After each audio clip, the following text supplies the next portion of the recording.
Salut les gourmets, bienvenue sur Santé et Gourmandise. Aujourd'hui, je vous propose de réaliser ensemble de bons petits cookies IGEBA sans sucre ajouté. Alors comment on fait pour réaliser des cookies sans sucre ajouté qui vont être délicieux, à faible indice glycémique et végétaux?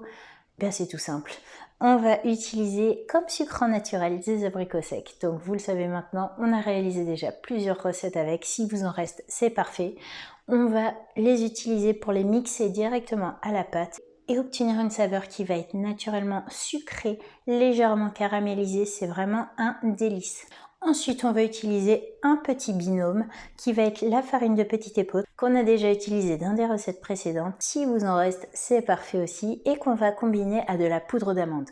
Alors le mélange abricot sec, poudre d'amande et farine de petit épeautre, ça va nous permettre d'obtenir des cookies qui vont être légèrement sablés. Donc ils vont être gourmands puisqu'on a la richesse en fait de la poudre d'amande qui va apporter des bons acides gras et une délicieuse saveur à nos cookies. Et ensuite on va obtenir une belle texture qui va être croustillante à l'extérieur et légèrement sablée à l'intérieur.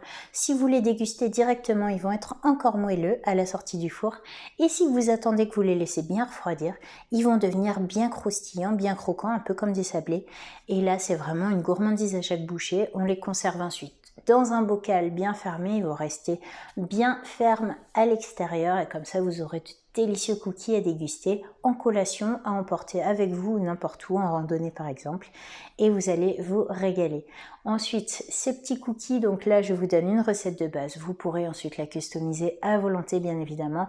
On pourra y ajouter des pépites de chocolat, on pourra y ajouter des zestes d'orange, des zestes de citron, faites-vous plaisir, faites preuve de créativité, c'est vraiment selon vos envies. Si vous voulez également y ajouter des éclats de noisettes, des morceaux de noix, tout ce que vous voulez, vraiment ce qui vous passe par la tête, faites-vous plaisir. Là, cette recette, elle est réalisée dans le cadre du défi 30 jours, un jour, une recette pendant 30 jours avec 5 à 6 ingrédients maximum, pas plus. L'objectif ici, c'est de vous donner de bonnes recettes de base, des basiques qui vont vous aider à vous lancer dans l'alimentation végane et IGEBA. Et ensuite, vous pourrez vous lancer les yeux fermés, réaliser des recettes, les customiser à volonté. Vous aurez toutes les bases, elles seront solides, elles seront là et vous pourrez vous faire plaisir avec gourmandise, sans réfléchir et sans chichi. Alors si vous voulez suivre l'ensemble de ces recettes, je vous invite bien évidemment à vous abonner à la chaîne et à activer la petite cloche de notification pour n'en louper aucune. Je vous invite également à la fin de cette vidéo à la liker et à la partager si jamais elle vous a plu et à me faire part de vos retours en commentaire, de vos questions. J'y répondrai avec grand plaisir, bien évidemment. Alors je ne vous en dis pas plus et je vous propose de nous retrouver tout de suite en cuisine pour réaliser cette bonne petite recette. C'est parti!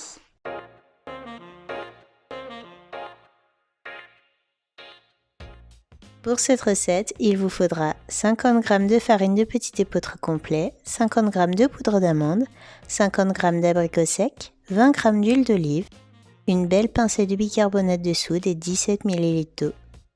Dans un robot à la main S, commencez par mélanger l'ensemble des ingrédients en commençant par la farine et la poudre d'amande.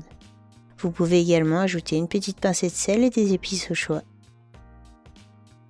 Ensuite, mixez jusqu'à l'obtention d'une pâte ferme et homogène. Munissez-vous alors d'un plat à four ou d'une plaque couverte de papier cuisson. Récupérez la pâte, ajoutez-y le chocolat ou les fruits secs si souhaité, puis formez une boule et divisez-la en 6 parts égales.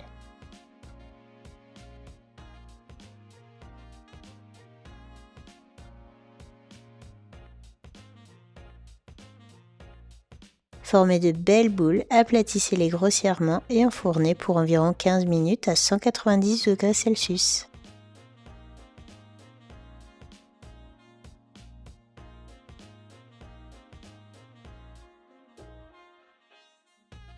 Laissez refroidir avant de déguster. Bon appétit!